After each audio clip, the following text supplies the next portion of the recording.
Hello everyone, welcome to Edutap. I am Tanushree. तो students, जैसा कि हम सब लोग जानते हैं कि नबार्ड ग्रेड ए की जो शॉर्ट नोटिफिकेशन है वो आउट हो चुकी है। और इसी के साथ आज के इस वीडियो में हम डिस्कस करेंगे कि अगर आप अभी अपनी प्रिपरेशन को स्टार्ट कर रहे हो या आपने ईएसआई अभी तक प्रिपेयर नहीं किया है, तो इन द अपकमिंग टाइम आपकी ईएसआई को लेकर के क्या स्ट्रैटेजी होनी चाहिए, क्या टारगेट स्कोर होना चाहिए, आप किन सोर्सेज को रेफर कर सकते हो। तो यहाँ पे हर एक चीज को आज के इस वीडियो में आंसर किया जाएगा। ये वीडियो स्पेशली उन लोगों के लिए है जिन्होंने अभी तक अपनी प्रिपरेशन को या तो स्टार्ट नहीं किया है, या अगर स्टार्ट कर दिया है तो बाकी सारे कंपोनेंट्स हो गए पर ईएसआई को अभी तक टच नहीं किया। अगर आप इस कैटेगरी में फॉल करते हो, so this video is a must watch for you. आप एंड तक देखना और आपके सारे आंसर्स जो है इस वीडियो के थ्रू आंसर हो जाएंगे। आपके सारे क्वेश्चंस जो है वो इस वीडियो के थ्रू आंसर हो जाएंगे। On that note, let us begin. But before I start, तो स्टूडेंट्स, जब भी हम किसी एग्जाम की तैयारी करते हैं, उस तैयारी को एक होलसम और इन्फॉर्म्ड मैनर में करने के लिए बहुत जरूरी होता है कि हमारे पास प्रीवियस ईयर क्वेश्चंस हो, डिकोडेड सिलेबस हो, कट ऑफ हो, हर एक कंपोनेंट की स्ट्रैटेजी हो। तो आपके लिए ये सारी चीजें कंबाइन करके हमने ये गाइड बुक बनाई है। इस गाइड बुक को डाउनलोड करने का जो लिंक है वो नीचे डिस्क्रिप्शन बॉक्स में गिवन है। आप एब्सोल्युटली फ्री ऑफ कॉस्ट इस गाइड बुक को डाउनलोड कर सकते हो वहां से। ठीक है, तो चलिए अब हम शुरू करते हैं। देखो, सबसे पहली बात ये आती है कि ईएसआई के अंदर क्या क्या चीजें हमसे पूछी जाती हैं, क्या क्या इसके कंपोनेंट्स होते हैं और क्या हमारा टारगेट स्कोर होना चाहिए। पहले हम इस सवाल से शुरू करते हैं।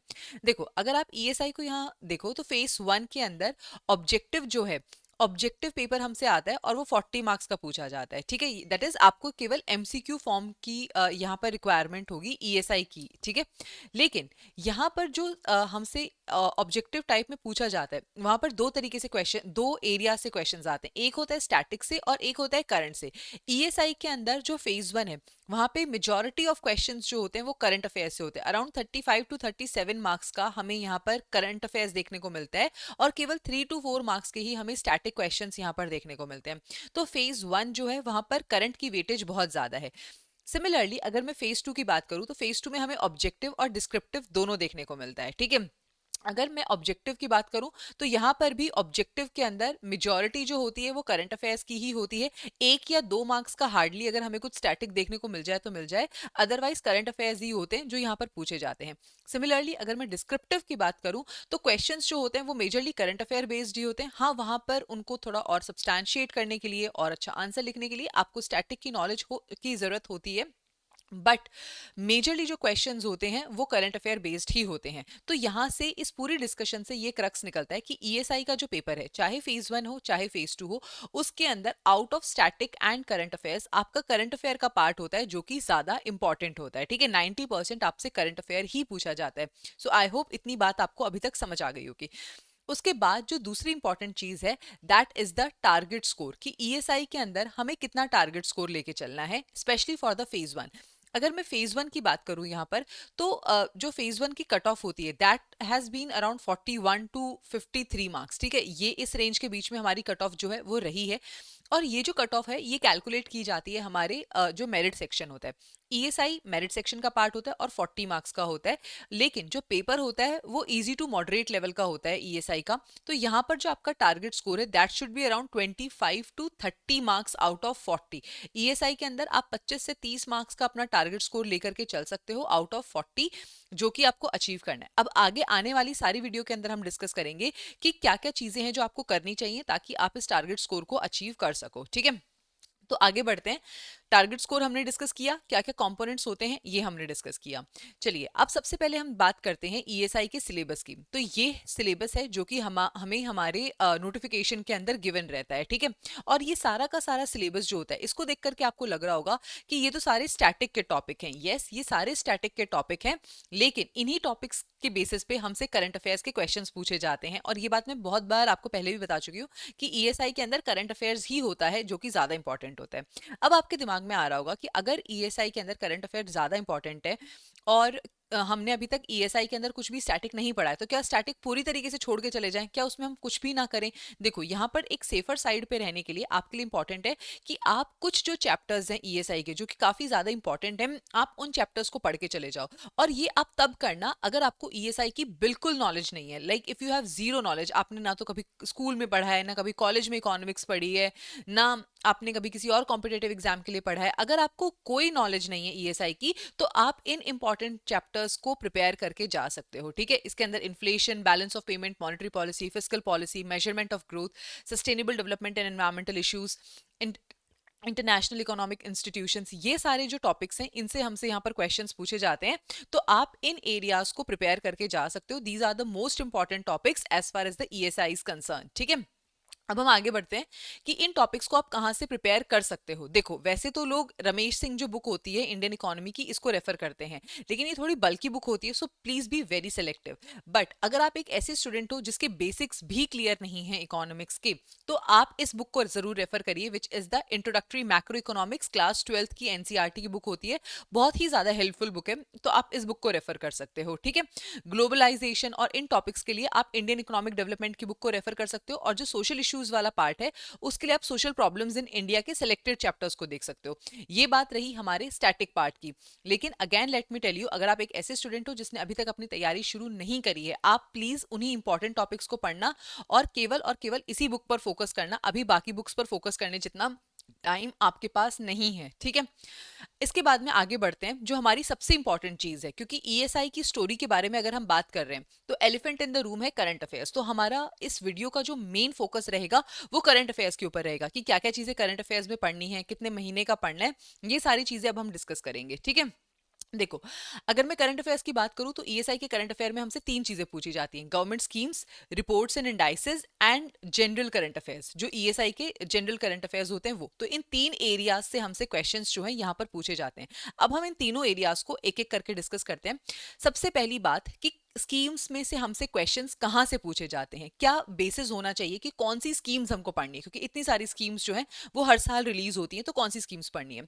सबसे पहली बात, जो आपका ईएसआई का सिलेबस है ना, आप उसको रेफर करो। ईएसआई के सिलेबस से अगर कोई भी स्कीम रिलेटेड है तो वो आपके लिए इंपॉर्टेंट हो जाती है, ठीक है। और अगर मैं टाइम पीरियड की बात करूं तो अगर वो स्कीम पिछले 3 to 5 मंथ्स में न्यूज में थी और वो आपके ईएसआई सिलेबस से रिलेटेड है, तो वो आपके लिए इंपॉर्टेंट हो जाएगी। फॉर एग्जाम्पल, जैसे यहाँ पर कोई भी सोशल इश्यूज है, ठीक है, विमेन को लेकर के, बेटी बचाओ बेटी पढ़ाओ, ठीक है। सो विमेन जो है यहाँ पर हमारे सिलेबस का टॉपिक है। एजुकेशन, हेल्थ, ठीक है, all of these are the topics of our syllabus, ठीक है। एग्रीकल्चर जो है वो हमारे सिलेबस का टॉपिक है ईएसआई का भी, तो एग्रीकल्चर से रिलेटेड अगर स्कीम है, मत्स्य संपदा योजना, ठीक है, पीएम विश्वकर्मा, जनधन योजना फॉर फाइनेंशियल इंक्लूजन, तो अगर कोई भी स्कीम हमारे सिलेबस से रिलेटेड है ईएसआई के और वो पिछले 3 to 5 मंथ से न्यूज में थी, तो वो आपके लिए इंपॉर्टेंट है, वो आपको कवर करनी है, ठीक है। अब दूसरा क्वेश्चन ये उठता है कि उस स्कीम के अंदर हमें क्या क्या चीजें कवर करनी है।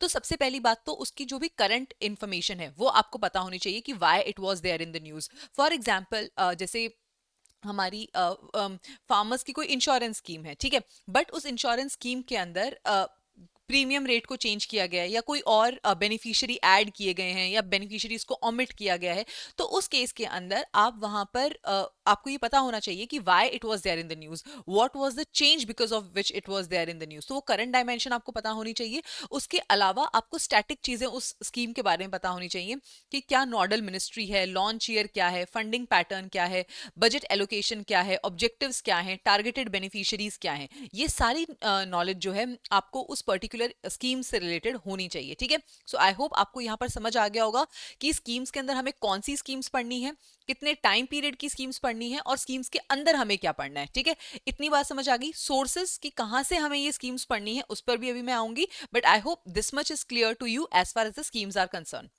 उसके बाद में जो अगली चीज आती है दैट इज द रिपोर्ट्स, कि ईएसआई के अंदर हमें रिपोर्ट्स कौन सी पढ़नी है। तो देखो, अगेन यहाँ पर भी हमारा फंडा सेम ही रहता है कि 3 to 5 मंथ्स से वो न्यूज में होनी चाहिए और वो हमारे सिलेबस से रिलेटेड होनी चाहिए, ठीक है। जैसे कि अगर इकोनॉमिक सर्वे है, यूनियन बजट है, ठीक है, ये देखो, ऑल्दो इस बार हमारा एग्जाम दिसंबर में हो रहा है और वो फरवरी में रिलीज हो चुका है, बट इकोनॉमिक सर्वे और बजट फॉर वन रीजन और दी अदर इंपॉर्टेंट रहता ही रहता है। तो ये इसको आप थोड़ा ये 3 to 5 मंथ्स वाली बात से बाहर भी रख सकते हो कि आप कर लेना, although it was release way before the exam, ठीक है। उसके बाद में अगर कोई और रिपोर्ट आती, फॉर एग्जाम्पल वर्ल्ड, ये सारे एग्जाम्पल्स लिखे हुए हैं, these are not the reports that you have to cover, these are just the example. For example, अगर इस तरीके की कोई भी रिपोर्ट आई है जो कि हमारे सिलेबस से रिलेटेड है, ठीक है, तो वो रिपोर्ट, और अगर वो पिछले 3 to 5 मंथ से न्यूज में है, तो वो रिपोर्ट आपने कवर करनी है for the ESI current affairs, ठीक है। उसके बाद में कि इन रिपोर्ट्स के अंदर हमें क्या क्या पढ़ना है। तो आप बेसिकली देखो, अगर कोई भी नेशनल न्यूज़ हो, नेशनल रिपोर्ट होगी तो वो पीआईबी में आ जाएगी, ठीक है। पीआईबी के अंदर आप उस रिपोर्ट के बारे में आपको पता चल जाएगा कि ये रिपोर्ट रिलीज हुई है। तो या तो आप उस ऑर्गेनाइजेशन की वेबसाइट पर जाकर के उस रिपोर्ट की पीडीएफ को डाउनलोड कर लीजिए। हर रिपोर्ट के अंदर एक एग्जीक्यूटिव समरी गिवन होती है, आप उस समरी को पढ़ लीजिए। मोस्ट ऑफ द टाइम ये समरी हमें पीआईबी में भी मिल जाती है, तो आप पीआईबी से भी इसकी समरी रीड कर सकते हो, ठीक है। तो आप उसकी समरी रीड कर लेना। और उसके अलावा अगर कोई इंटरनेशनल रिपोर्ट रिलीज हुई है तो उसके बारे में न्यूज़पेपर में आ जाएगा। सो अगेन सेम, आप उस ऑर्गेनाइजेशन की वेबसाइट पे जाइए, रिपोर्ट डाउनलोड कीजिए, एग्जीक्यूटिव समरी पढ़ लीजिए, ठीक है। This is what you have to do and this is how you have to read as far as the reports are concern. इसके बाद में अगर मैं बात करूं ईएसआई से रिलेटेड जो हमारे जनरल करंट अफेयर्स है, अब उसमें क्या आता है। फॉर एग्जाम्पल कोई भी जीडीपी का अगर कोई फॉरकास्ट हुआ है, ठीक है, कोई इन्फ्लेशन से रिलेटेड न्यूज़ अगर आई है, इन्फ्लेशन का अगर कोई फॉरकास्ट हुआ है, तो ये सारी चीज़ें जो होती हैं जनरल ईएसआई के करंट अफेयर्स के अंदर बेसिकली आती हैं, ठीक है। तो यहाँ पर अगेन आपको जो भी न्यूज़ पिछले 3 to 5 मंथ्स में है और हमारे सिलेबस से रिलेटेड है, वो सारे टॉपिक्स आपने यहाँ पर कवर करने हैं, ठीक है। So that was about the ESI current affairs, जो हमारे जनरल करंट अफेयर्स थे। अब हम देखेंगे कि हमारे 2023 और 2024 में कौन से एरियाज थे जहां से क्वेश्चंस बहुत ज्यादा पूछे गए थे, किस किन टॉपिक्स की वेटेज ज्यादा थी as far as the current affairs is concern. अगर मैं 2024 की बात करती हूँ तो यहाँ पे सबसे ज्यादा वेटेज जो थी वो थी हमारे गवर्नमेंट स्कीम्स की, ठीक है। गवर्नमेंट स्कीम्स से अराउंड 14 क्वेश्चन हमसे पूछे गए थे। उसके बाद में सेकंड हाईयर वेटेज जो थी वो थी ईएसआई के जनरल करंट अफेयर्स की, around 11 questions were there from these current affairs.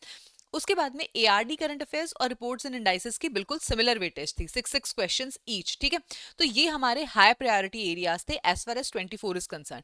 अब अगर मैं 2023 की बात करती हूँ तो यहाँ पर अगेन आप देख सकते हो कि अराउंड 22-23 क्वेश्चंस जो हैं वो हमारे केवल गवर्नमेंट स्कीम से पूछे गए। उसके बाद 6-7 क्वेश्चंस जो हैं यहाँ पर हमारे ईएसआई करंट अफेयर्स से पूछे गए। तो ESI current affairs, government schemes, reports and indices and then ARD current affairs, ये हमारे टॉप प्रायोरिटी एरियाज रहते हैं, चाहे हम 2023 के पेपर के एनालिसिस को देखें या 2024 के पेपर के एनालिसिस को देखें। सो आई होप इसके साथ आपको प्रायोरिटी एरियाज जो हैं वो समझ आ गए कि कौन से एरियाज हैं जो आपको करंट अफेयर्स में भी प्रायोरिटाइज करने हैं। Why I am telling all this to you, क्योंकि अभी आपके पास टाइम बहुत कम रह गया है और इतने कम टाइम पीरियड में अगर आप किसी भी एग्जाम की तैयारी कर रहे हैं तो आपके लिए चीजों को प्रायोरिटाइज करना इज द एक्चुअल गेम। आपकी आपकी स्ट्रैटेजी जो है वो कितनी अच्छी है और कितनी बुरी है, वो इस बात पर डिपेंड करेगा कि आप चीजों को कैसे प्रायोरिटाइज कर रहे हैं। और प्रायोरिटाइज करने के लिए प्रीवियस ईयर क्वेश्चंस को एनालाइज करना बहुत ज्यादा जरूरी है। जो चार्ट्स मैंने अभी आपके सामने दिखाए, these are nothing but just the analysis of what has happened in the previous 2 years, ठीक है। तो इससे आप अपनी चीजों को एक वेल इन्फॉर्म्ड तरीके से, एक रैशनलाइज तरीके से प्रायोरिटाइज कर सकते हैं, ठीक है। उसके बाद में अगर टाइम पीरियड की बात करी जाए तो यहाँ पर अगेन आपके पास पूरा ब्यौरा इस चीज का कि प्रीसीडिंग 1 मंथ से सबसे ज्यादा क्वेश्चंस पूछे गए थे, 18 क्वेश्चंस। 12 क्वेश्चंस जो थे वो हमारे प्रीसीडिंग सेकंड मंथ से पूछे गए थे और प्रीसीडिंग थर्ड मंथ से हमारे अराउंड 3 क्वेश्चंस पूछे गए थे। उसके बाद में तो हार्डली 1 या 2 क्वेश्चंस थे जो पूछे गए थे। मेजॉरिटी ऑफ क्वेश्चंस जो है वो फर्स्ट 3 मंथ से पूछे गए थे। सो अगेन अगर मैं टाइमलाइन की भी बात करूं तो 3 to 5 मंथ्स आइडियल है, लेकिन इनमें भी जो 3 मंथ्स हैं वो हमारे स्टार मंथ्स हैं। ये तो आपको करना ही करना है। सबसे ज्यादा क्वेश्चंस जो है वो हमसे इन्हीं 3 महीने के करंट अफेयर से पूछा जाएगा, ठीक है। उसके बाद में अगेन प्रायोरिटी एरियाज मैंने यहां लिख दिए हैं, government schemes, ESI current affairs, ARD current affairs और जनरल अवेयरनेस। पूरे करंट अफेयर को करने के लिए ये आपका प्रायोरिटी ऑर्डर रहना चाहिए, ठीक है। उसके बाद में कि कहां से आप इन करंट अफेयर्स को कर सकते हो, अगर मैं सोर्सेज की बात करूं तो स्कीम्स करने के लिए सबसे अच्छा सोर्स है पीआईबी की वेबसाइट। वन स्टॉप सोल्यूशन है, सारी गवर्नमेंट स्कीम्स यहां पर कवर करी जाती हैं, मिनिस्ट्री वाइज करी जाती हैं। तो आप देख सकते हो कि ये पर्टिकुलर स्कीम मेरे सिलेबस से रिलेटेड है कि नहीं है, ठीक है। बहुत ईजी होता है यहाँ पर चीजों को वो करना, क्लासिफाई करना। उसके बाद में आता है रिपोर्ट्स वगैरह के लिए अगेन आप पीआईबी की वेबसाइट को रेफर कर सकते हो अगर कोई नेशनल ऑर्गेनाइजेशन की वो रिपोर्ट है तो, और अगर कोई इंटरनेशनल ऑर्गेनाइजेशन की रिपोर्ट है तो उसके लिए आप हिंदू न्यूज़पेपर को रेफर कर सकते हो। उसके बाद में as far as the ESI current affairs is concern तो उसके लिए अगेन हिंदू न्यूज़पेपर या पीआईबी वेबसाइट, यही हमारे जो सोर्सेज हैं वो रहते हैं। और ये सारी चीजें उन लोगों के लिए हैं जो सेल्फ स्टडी से इस एग्जाम को प्रिपेयर करना चाहते हैं, ठीक है। और timeline again 3 to 5 months ideal है, पर अगर बहुत ही शॉर्टेज है तो ये 3 मंथ्स जो है ये आपके प्रायोरिटी होनी चाहिए। ऑलराइट, सो आई होप इसके साथ मैंने आपको सारी चीजें अच्छे से बता दी हैं कि आपको जो ईएसआई है उसके अंदर स्टैटिक के अंदर क्या क्या चीजें करनी है, टारगेट स्कोर क्या होना चाहिए, आपके सोर्सेज क्या होने चाहिए, इंपॉर्टेंट टॉपिक्स क्या होने चाहिए, प्रायोरिटी एरियाज क्या होने चाहिए। अब last but not the least एक बार हम स्टडी प्लान देख लेते हैं कि किस किस तरीके से आपको चीजों को प्लान करना है। तो ये जो हमारी एक 45 डेज के स्टडी प्लान की कंप्लीट वीडियो बनाई थी उसी का स्निपेट यहाँ पर है। तो इसके अंदर आप देख सकते हो कि मैंने डेडिकेटेड टाइम जो है यहाँ करंट अफेयर को दिया है। एक वीक के अंदर आपको important chapters of ESI complete करने हैं, और ये आपको एक वीक तब डेडिकेट करना है अगर आपको उसकी नॉलेज नहीं है तो। अगर आपको नॉलेज है ऑलरेडी ईएसआई की तो इस टाइम पीरियड को आप कहीं और डिवोट कर सकते हो, ठीक है। और ये जो टाइम पीरियड है इसके अंदर अगेन मैंने जो 3 मंथ्स का करंट अफेयर है उसी को सबसे ज्यादा प्रायोरिटी दी है।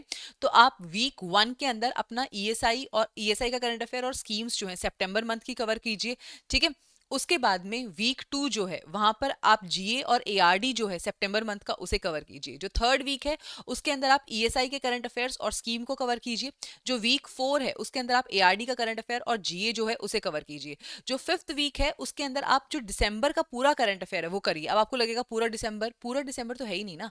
दिसंबर 20 को अगर हमारा एग्जाम है तो आपके पास आपको लगभग 10th या 12th तक दिसंबर के जो करंट अफेयर्स हैं वो करने पड़ेंगे। तो आप वो यहाँ पर कवर कर सकते हो, ठीक है।